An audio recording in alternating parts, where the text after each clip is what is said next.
अथ श्री लक्ष्मी नृसिंहकरुणारसस्तोत्रम्। श्रीगुरुभ्यो नमः।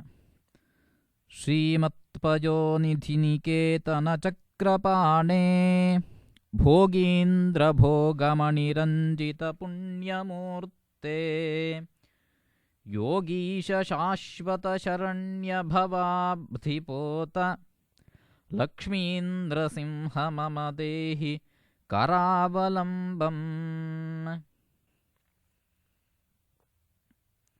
ब्रह्मेन्द्ररुद्रमरुदर्ककिरीटकोटि सङ्घट्टिताङ्घ्रिकमलामलकान्तिकान्त लक्ष्मीलसत्कुचसरोरुहराजहंस लक्ष्मीन्द्रसिंह मम देहि करावलम्बम्।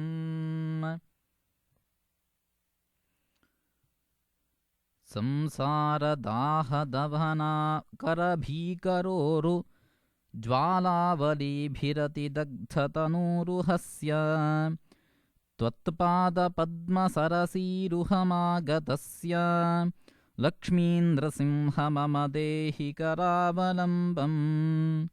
संसारजालपतितस्य जगन्निवास सर्वेन्द्रियार्थवडिशार्थजशोपमस्य प्रोत्पण्डितं प्रचुरतालुकमस्तकस्य लक्ष्मीन्द्रसिंह मम देहि करावलम्बम्। संसारकूपमतिघोरमगाधमूलं सम्प्राप्य दुःखशतसर्पसमाकुलस्य दीनस्य देवकृपया पदमागतस्य लक्ष्मीन्द्रसिंह मम देहि करावलम्बम्। संसारभीकरकरीन्द्रकराभिघात निष्पीड्यमानवपुषः सकलार्तिनाश प्राणप्रयाणभवभीतिसमाकुलस्य लक्ष्मीन्द्रसिंह मम देहि करावलम्बम्।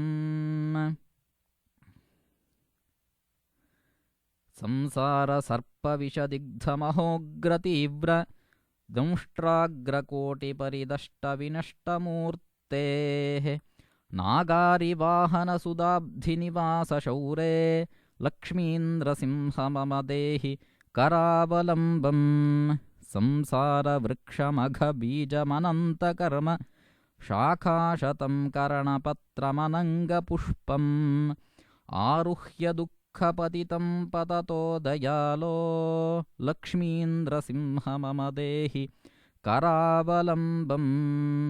संसारसागरविशालकरालकाल नक्रग्रहग्रसितनिग्रहविग्रहस्य व्यग्रस्य रागनिचयोर्विनिपीडितस्य लक्ष्मीन्द्रसिंह मम देहि करावलम्बम्। संसारसागरनिमज्जनमुह्यमानं दीनं विलोकय विभो करुणानिधे मां प्रह्लादखेदपरिहारपरावतार लक्ष्मीन्द्रसिंह मम देहि करावलम्बम्। संसारघोरगहने चरतो मुरारे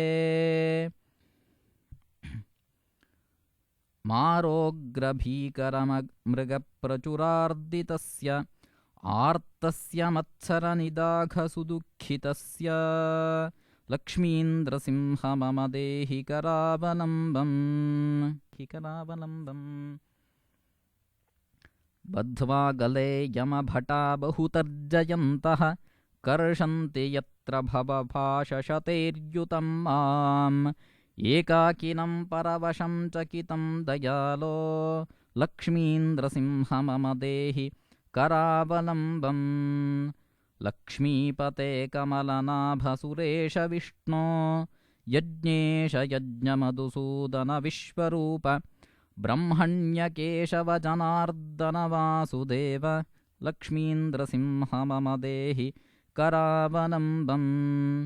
एकेन चक्रमपरेण करेण शङ्खं अन्येन सिन्धुतनयामवलम्ब्य तिष्ठन् वामेतरेण वरदाभयपद्मचिह्नम् लक्ष्मीन्द्रसिंह मम देहि करावलम्बम्।